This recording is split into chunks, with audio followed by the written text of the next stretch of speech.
Throughout this course, Dr. Baird spent a good deal of time getting feedback from his students.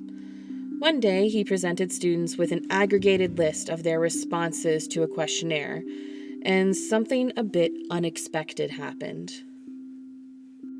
Okay, so the field trip was talking about structure of the class and how the class had gone so far, what people's favorite parts about the class were, and ways we could improve engagement in the class. And we were looking over the survey that we had all taken and the results from it and seeing what was most prevalent, and people were pointing out ones that they thought were interesting. And someone pointed out that they hadn't thought about it before, but actually now, after reading that field trips was on the list, they agreed with that, and they thought field trips would be something kind of cool. And he was like, yeah, let's take 90 students around, and let's all put us in a bus. And the kid said, no, well, what if we went around campus and did something on campus?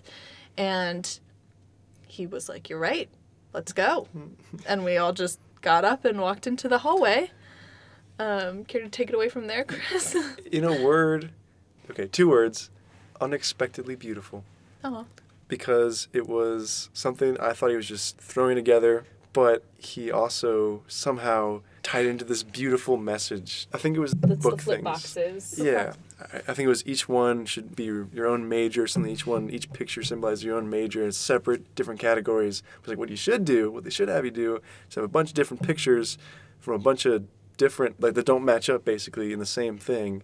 And that's more representative of college because it's a bunch of certification kind of things bundled together and to get a degree. So it's kind of depressing. And it was interesting. I thought about it too as like the entire college experience, all the things you do with your free time and like all the different things you're passionate about, your work, everything that's doesn't really tie together in a perfect bow or anything, you know, they're all kind of different and jumbled. I took it as like life is messy and that's the way it is, but it's beautiful. Oh, I took it much more negative way. Really? Yeah. To me, this felt like such a poignant moment. Students having an honest conversation about the format of the class, and then Dr. Baird taking that opportunity to fulfill one of the students' ideas. This lesson speaks a lot to ideas about teaching, learning, and community. It might seem to be fairly far removed from the idea of sustainability, but the critical thinking skills that are required to tackle the big questions of our world, particularly pertaining to the sustainable future of it, those skills can be used in each student's life too. And this is something that Dr. Baird emphasizes. I put it to them pretty directly, like, how does this relate to your life? How does this relate to your grandmother's life? How does this relate to your friends' lives? And let's talk about that. And that is important, and that's something we should talk about when we talk about sustainability. So when you leave a class like this, a class that asks you to synthesize ideas, to explore the boundaries of what a learning environment can be, what's the takeaway here?